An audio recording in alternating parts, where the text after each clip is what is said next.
Passion of our Lord Jesus Christ according to St. Matthew. When Jesus had finished saying all these things, he said to his disciples, "You know that after 2 days the Passover is coming, and the Son of Man will be handed over to be crucified." Then the chief priests and the elders of the people gathered in the palace of the high priest, who is called Caiaphas, and they conspired to arrest Jesus by stealth and kill him. But they said, "Not during the festival, or there may be a riot among the people." Now while Jesus was at Bethany in the house of Simon the leper, a woman came to him with an alabaster jar of very costly ointment, and she poured it on his head as he sat at the table. But when the disciples saw it, they were angry and said, "Why this waste? For this ointment could have been sold for a large sum, and the money given to the poor." But Jesus, aware of this, said to them, "Why do you trouble the woman? She has performed a good service for me. For you always have the poor with you, but you will not always have me. By pouring this ointment on my body, she has prepared me for burial. Truly I tell you, wherever this good news is proclaimed in the whole world, what she has done will be told in remembrance of her." Then one of the 12, who was called Judas Iscariot, went to the chief priests and said, "What will you give me if I betray him to you?" He paid him 30 pieces of silver. And from that moment he began to look for an opportunity to betray him. On the first day of unleavened bread, the disciples came to Jesus saying, "Where do you want us to make the preparations for you to eat the Passover?" He said, "Go into the city to a certain man and say to him, 'The teacher says, my time is near. I will keep the Passover at your house with my disciples.'" So the disciples did as Jesus had directed them, and they prepared the Passover meal. When it was evening, he took his place with the 12, and while they were eating, he said, "Truly I tell you, one of you will betray me." and they became greatly distressed and began to say to him one after another. "Surely not I, Lord." He answered, "The one who has dipped his hand into the bowl with me will betray me. The Son of Man goes as it is written of him, but woe to that one by whom the Son of Man is betrayed. It would have been better for that one not to have been born." Judas, who betrayed him, said, "Surely not I, Rabbi." Jesus replied. "You have said so." While they were eating, Jesus took a loaf of bread, and after blessing it, he broke it, gave it to the disciples, and said, "Take, eat, this is my body." Then he took a cup, and after giving thanks, he gave it to them, saying, Drink from it, all of you, for this is my blood of the covenant, which is poured out for many for the forgiveness of sins. I tell you, I will never again drink of this fruit of the vine until that day when I drink it new with you in my Father's kingdom." When they had sung the hymn, they went out to the Mount of Olives. Then Jesus said to them, "You will all become deserters because of me this night. For it is written, I will strike the shepherd, and the sheep of the flock will be scattered. But after I am raised up, I will go ahead of you to Galilee." Peter said to him, "Though all become deserters because of you, I will never desert you." Jesus said to him, "Truly I tell you, this very night, before the cock crows, you will deny me 3 times.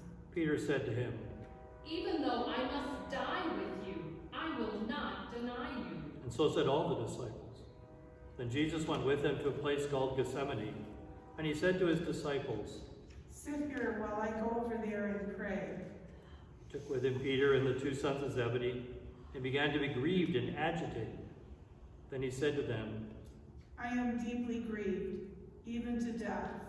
Remain here and stay awake with me." And going a little farther, he threw himself on the ground and prayed, "My Father, if it is possible, let this cup pass from me. Yet not what I want, but what you want." Then he came to the disciples and found them sleeping. And he said to Peter, "So, could you not stay awake with me 1 hour? Stay awake and pray that you may not come into the time of trial. The spirit indeed is willing, but the flesh is weak." Again he went away for the 2nd time and prayed, My Father, if this cannot pass unless I drink it, your will be done. Again he came and found them sleeping, for their eyes were heavy. So leaving them again, he went away and prayed for the third time, saying the same words. Then he came to the disciples and said to them, Are you still sleeping and taking your rest? See, the hour is at hand, and the Son of Man is betrayed into the hands of sinners. Get up, let us be going. See, my betrayer is at hand. While he was still speaking, Judas, one of the 12, arrived. With him was a large crowd with swords and clubs from the chief priests and the elders of the people. Now the betrayer had given them a sign, saying, The one I kiss is the man. Arrest him. Once he came up to Jesus and said, Greetings, Rabbi.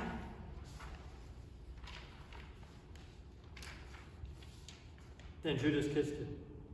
Jesus said to him, Friend, do what you are here to do. and they came and laid hands on Jesus and arrested him.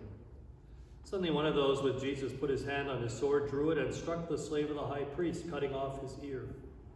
And Jesus said to him, Put your sword back into its place, for all who take the sword will perish by the sword. Do you think that I cannot appeal to my Father, and he will at once send me more than 12 legions of angels? But how then would the scriptures be fulfilled, which say it must happen in this way? At that hour Jesus said to the crowds, Have you come out with swords and clubs to arrest me as though I were a bandit? Day after day I sat in the temple teaching, and you did not arrest me. But all this has taken place so that the scriptures of the prophets may be fulfilled. Then all the disciples deserted him and fled. Those who had arrested Jesus took him to Caiaphas, the high priest, in whose house the scribes and the elders had gathered. But Peter was following them at a distance, as far as the courtyard of the high priest. And going inside, he sat with the guards in order to see how this would end. Now the chief priests and the whole council were looking for false testimony against Jesus, so that they might put him to death. But they found none, though many false witnesses came forward. At last 2 came forward and said, This fellow said, I am able to destroy the temple of God and to build it in 3 days. The high priest stood up and said, Have you no answer?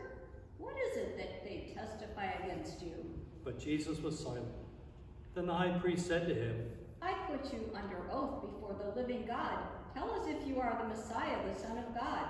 Jesus said to him, You have said so, but I tell you from now on, you will see the Son of Man seated at the right hand of power and coming on the clouds of heaven.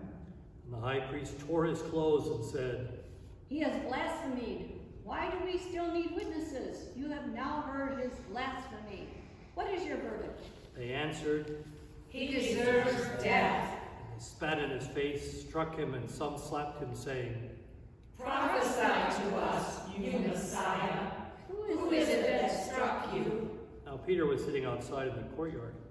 A servant girl came to him and said, You also were with Jesus, the Galilean. but he denied it before all of them, saying, I do not know what you are talking about. When he went out to the porch, another servant girl saw him, and she said to the bystanders, This man was with Jesus of Nazareth. Again he denied it with an oath.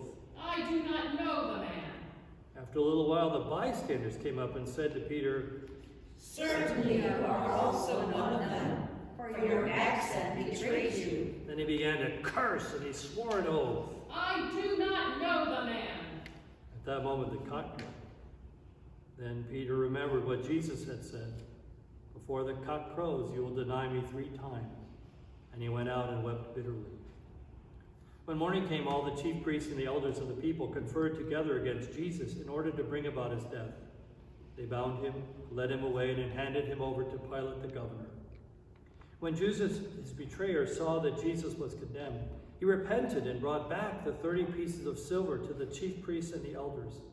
He said, I have sinned by betraying innocent blood. but they said, What is that to us? See to it yourself. Throwing down the pieces of silver in the temple, he departed, and he went and hanged himself. But the chief priests, taking the pieces of silver, said, It It is not lawful to put them into the treasury, since they are blood money. After conferring together, they used them to buy the potter's field as a place to bury foreigners. For this reason, that field has been called the field of blood to this day. Then was fulfilled what had been spoken through the prophet Jeremiah. They took the 30 pieces of silver, the price of the one on whom a price had been set, and on whom some of the people of Israel had set a price, and they gave them for the potter's field, as the Lord commanded them. Now Jesus stood before the governor, and the governor asked him, "Are you the king of the Jews?" Jesus said, You say so. but when he was accused by the chief priests and elders, he did not answer. Then Pilate said to him, "Do you not hear how many accusations they make against you?" but he gave him no answer, not even to a single charge. So that the governor was greatly amazed. Now at the festival, the governor was accustomed to release a prisoner for the crowd, anyone whom they wanted. At that time, they had a notorious prisoner called Jesus Barabbas. So after they had gathered, Pilate said to them, "Whom do you want me to release for you, Jesus Barabbas or Jesus who is called the Messiah?" Sorry. Back to Pilate. Just do your own. "Whom do you want me to release to you, Jesus Barabbas or Jesus who is called the Messiah?" For he realized that it was out of jealousy that they had handed him over. While he was sitting on the judgment seat, his wife sent word to him, "Have nothing to do with that innocent man, for today I have suffered a great deal because of a dream about him." Now the chief priests and the elders persuaded the crowds to ask for Barabbas and have Jesus killed. The governor again said to them, "Which of the two do you want me to release for you?" and they said, Barabbas. Pilate said to them, "Then what should I do with Jesus who is called the Messiah?" all of them said. Let him be crucified. Then he asked, "Why? What evil has he done?" but they shouted all the more. Let him be crucified. So when Pilate saw that he could nothing, but rather that a riot was beginning, he took some water and washed his hands before the crowd, saying, "I am innocent of this man's blood. See to it yourselves." Then the people as a whole answered. His blood be on us and on our children. So he released Barabbas for them. And after flogging Jesus, he handed him over to be crucified. Then the soldiers of the governor took Jesus into the governor's headquarters, and they gathered the whole cohort around him. They stripped him and put a scarlet robe on him. And after twisting some thorns into a crown, they put it on his head. They put a reed in his right hand and knelt before him and mocked him, saying, Hail, King of the Jews. They spat on him and took the reed and struck him on the head. After mocking him, they stripped him of the robe and put his own clothes on him. Then they led him away to crucify him. As they went out, they came upon a man from Cyrene called Simon. They compelled this man to carry his cross. And then when they came to a place called Golgotha, which means place of the skull, they offered him wine to drink mixed with gall. But when he tasted it, he would not drink it. And when they had crucified him, they divided his clothes among themselves by casting lots. And they sat down there and kept watch over him. Over his head they put the charge against him, which read, "This is Jesus, the King of the Jews." Then two bandits were crucified with him, one on his right and one on his left.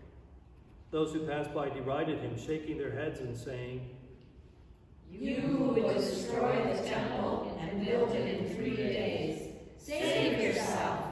If you are the Son of God, come down from the cross. In the same way, the chief priests also, along with the scribes and elders, were mocking him, saying, He saved others. He cannot save himself. He is the King of Israel. Let him come down from the cross now, and we will believe in him. He trusts in God.